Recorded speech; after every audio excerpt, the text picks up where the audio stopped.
സുഹൃത്തുക്കളെ, നമ്മളൊക്കെ ഭയപ്പെടേണ്ടിയിരിക്കുന്നു എന്നതാണ് ചില നേതാക്കളുടെ വാക്കുകൾ കേൾക്കുമ്പോൾ മനസ്സിലാക്കേണ്ടത്.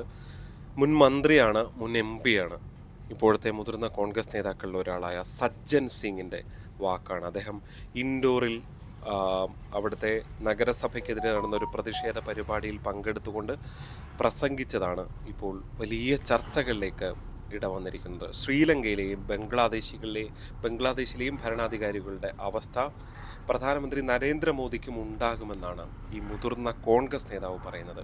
അതായത് ബംഗ്ലാദേശിലും ശ്രീലങ്കയിലും ഒക്കെ സംഭവിച്ചതുപോലെ ഒരു ദിവസം ഇന്ത്യയിലെ ജനങ്ങൾ മോദിയുടെ വസതി കയ്യേറും എന്ന് അദ്ദേഹം പറയുകയാണ്. കഴിഞ്ഞ ദിവസം ഷെയ്ഖ് ഹസീനയുടെ വസതി കയ്യേറിയതിന് പിന്നാലെയാണ് ഇങ്ങനെ ഒരു പ്രസ്താവന അദ്ദേഹം നടത്തുന്നത്. സജ്ജൻ സിംഗ്, ഓർത്തുവെക്കുക ആ പേര്. അദ്ദേഹം പറഞ്ഞത് ഇങ്ങനെയാണ്: നരേന്ദ്രമോദി, നിങ്ങൾ ഓർത്തുകൊള്ളുക, തെറ്റായ നയങ്ങൾ കാരണം ഒരു നാൾ ജനം നിങ്ങളുടെ വസതി കയ്യേറും. 2022 അത് ശ്രീലങ്കയിലും കഴിഞ്ഞ ദിവസം ബംഗ്ലാദേശിലും സംഭവിച്ചു. ഇനി ഇന്ത്യയുടെ അവസരമാണ്. യഥാർത്ഥത്തിൽ ഇത് പറയുമ്പോൾ ഒരു മുതിർന്ന നേതാവാണ്, മന്ത്രിയാണ്. എന്താണിതിന് പിന്നിൽ എന്ന സംശയങ്ങൾ മാത്രമാണ് ഇപ്പോൾ ബാക്കിയുള്ളത്. നമുക്കറിയാം, ഈ ബംഗ്ലാദേശിലോ ശ്രീലങ്കയിലോ ഒന്നും നടക്കുന്നത് ജനാധിപത്യത്തെ അട്ടിമറിച്ചുകൊണ്ടുള്ള സായുധ കലാപങ്ങൾ. അവിടെ നിരവധി മനുഷ്യർ മതം നോക്കിയടക്കം കൊല്ലപ്പെടുന്ന ഒരു സാഹചര്യമാണ് ഉള്ളത്. അവിടെയാണ് ഇന്ത്യയിൽ ഇനി അടുത്തത് ഇന്ത്യയുടെ അവസരമാണ് എന്ന് പറയുന്നത്. അതായത് ഇതേ സാഹചര്യം ഒരു കോൺഗ്രസ് നേതാവ് എന്തെങ്കിലും പറഞ്ഞു പോയി എന്ന് മാത്രം കരുതാൻ കഴിയില്ല. അതായത് ബംഗ്ലാദേശിൽ സംഭവിച്ചത് ഇന്ത്യയിലും സംഭവിക്കാമെന്ന് കോൺഗ്രസ് നേതാവായ, അതായത് മുൻ കേന്ദ്രമന്ത്രി കൂടിയായ സൽമാൻ ഖുർഷിദും കഴിഞ്ഞ ദിവസം പ്രസ്താവിച്ചിരുന്നു എന്നുള്ളതാണ് ഏറ്റവും ശ്രദ്ധേയമായിട്ടുള്ളത്. യഥാർത്ഥത്തിൽ എന്താണ് ഇപ്പോൾ നമ്മുടെ രാജ്യത്ത് ഇപ്പോൾ കഴിഞ്ഞ ദിവസം ബംഗ്ലാദേശിലെ സംഭവങ്ങളെല്ലാം കണ്ടപ്പോൾ പല നയതന്ത്ര വിദഗ്ധരും ചൂണ്ടിക്കാട്ടിയത് അതിൽ അമേരിക്കയുടെ ഇടപെടൽ ഉണ്ട് എന്നുള്ളതാണ്. നമുക്കറിയാം, നമ്മൾ മണിപ്പൂർ കലാപത്തെക്കുറിച്ച് പറയുന്നുണ്ട്. ബേസിക്കലി ചിന്തിക്കേണ്ടത്, മണിപ്പൂർ കലാപം ഇന്ത്യക്കുള്ളിൽ നടക്കുന്ന ഒരു കലാപത്തിന് തുടർച്ചയായി ഇത്ര നാൾ കലാപം നടത്താൻ ഇത്രയധികം ആയുധങ്ങൾ, ആധുനികമായ ആയുധങ്ങൾ അവർക്ക് എവിടെ നിന്ന് കിട്ടുന്നു എന്നതാണ് പ്രധാനപ്പെട്ട ചോദ്യം. അതെന്തായാലും ഇന്ത്യയിൽ പൂർണ്ണമായും ഇതുണ്ടാക്കി അസംബിൾ ചെയ്ത് ഉണ്ടാക്കി കൊണ്ടുപോകൽ സാധ്യമാണെന്ന് കരുതാൻ വയ്യ. സമാനമാണ് മാവോയിസ്റ്റുകളുടെ സാഹചര്യം. മാവോയിസ്റ്റ് ശക്തി കേന്ദ്രങ്ങളിലും സമാനമായ ആയുധങ്ങൾ ലഭിക്കുന്നു. എങ്ങനെയാണ്? അതിർത്തി പങ്കിടുന്ന രാജ്യങ്ങൾ വഴി ഇത് ലഭിക്കുന്നു. പലപ്പോഴും ചൈനയുടെ പങ്ക് സംശയിക്കുന്നുണ്ട്.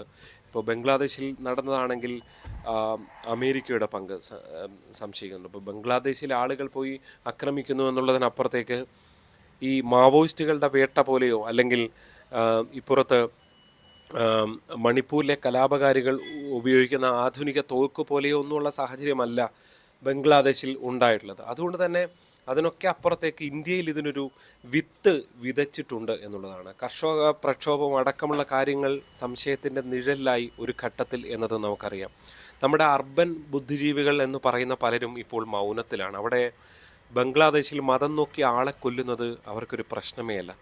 ഗസയിൽ കുഞ്ഞുങ്ങൾ മരിച്ചു വീഴുന്ന അടക്കമുള്ള കാര്യങ്ങളിൽ ഇന്ത്യയിലെ പ്രധാനപ്പെട്ട രാഷ്ട്രീയ നേതാക്കളും എല്ലാവരും തന്നെ വളരെ വേദനയോടെ പറയുന്നു. ലോക സമൂഹം വേദനയോടെ പറയുന്നു. ലോകത്ത് എവിടെയാണെങ്കിലും അക്രമത്തിന് ഇരയാകുന്നവർ അത് വേദന തന്നെയാണ് എന്ന കാര്യത്തിൽ യാതൊരു സംശയമില്ല. പക്ഷേ ഈ ബംഗ്ലാദേശിൻ്റെ കാര്യത്തിൽ എന്താണ് ഇതുകൊണ്ട് ഒരു വ്യത്യാസം?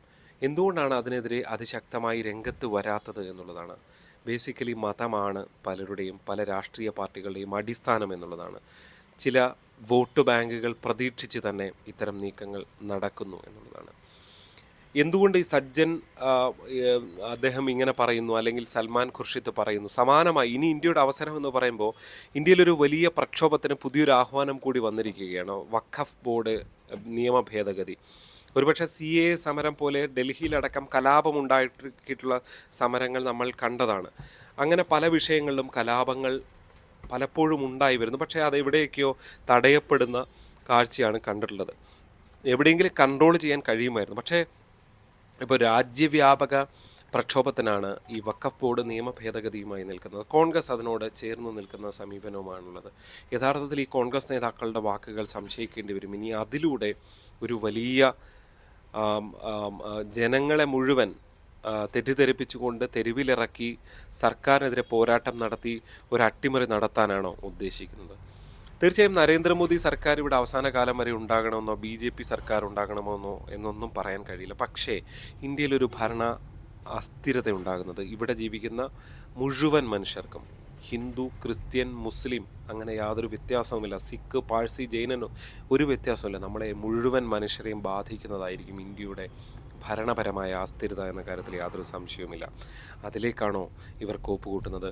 യഥാർത്ഥത്തിൽ അധികാരം പിടിച്ചു പറ്റാൻ വേണ്ടി കോൺഗ്രസ് കച്ചമുറുക്കുകയാണോ? കാരണം രണ്ട് മുതിർന്ന കോൺഗ്രസ് നേതാക്കളാണ് ഒരേ കാര്യത്തെക്കുറിച്ച് സംസാരിച്ചു കൊണ്ടിരിക്കുന്നത് എന്നുള്ളതാണ്.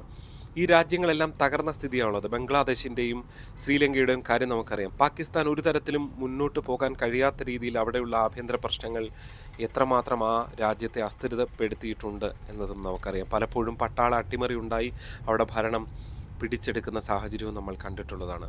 ഇന്ത്യയിൽ അത് നടത്താനുള്ള നീക്കങ്ങളാണോ ഫലത്തിൽ കോൺഗ്രസ് കോപ്പ് കൂട്ടുന്നത്? കാരണം കോൺഗ്രസിൻ്റെ ഉത്തരവാദിത്തപ്പെട്ട മുൻ മന്ത്രിമാരായിരുന്നവരാണ് ഈ പറയുന്നത്, മുൻ MP മാരും വളരെ പ്രധാനപ്പെട്ട ഉത്തരവാദിത്തത്തിലുള്ളവർ പറയുന്നത് ഇനി ഇന്ത്യയുടെ അവസരമാണ് എന്ന് പറയുമ്പോൾ യഥാർത്ഥത്തിൽ പേടി തോന്നുകയാണ് എന്ന് തന്നെ പറയേണ്ടി വരും. കാരണം ഇവിടെയുള്ള മുഴുവൻ മനുഷ്യരെയും ബാധിക്കുന്ന വിഷയമാണ്. ഒരു കലാപം പൊട്ടിപ്പുറപ്പെട്ടാൽ അത് ഏത് തരത്തിലായിരിക്കും ഇവിടുത്തെ ഓരോരുത്തൻ്റെയും ജനജീവിതത്തിൽ ബാധിക്കുക എന്നത് വളരെ പ്രധാനപ്പെട്ടതാണ്. ബംഗ്ലാദേശിൽ നടന്നതുപോലെ ആയിരിക്കില്ല ചിലപ്പോൾ ഇവിടെ നടക്കുക.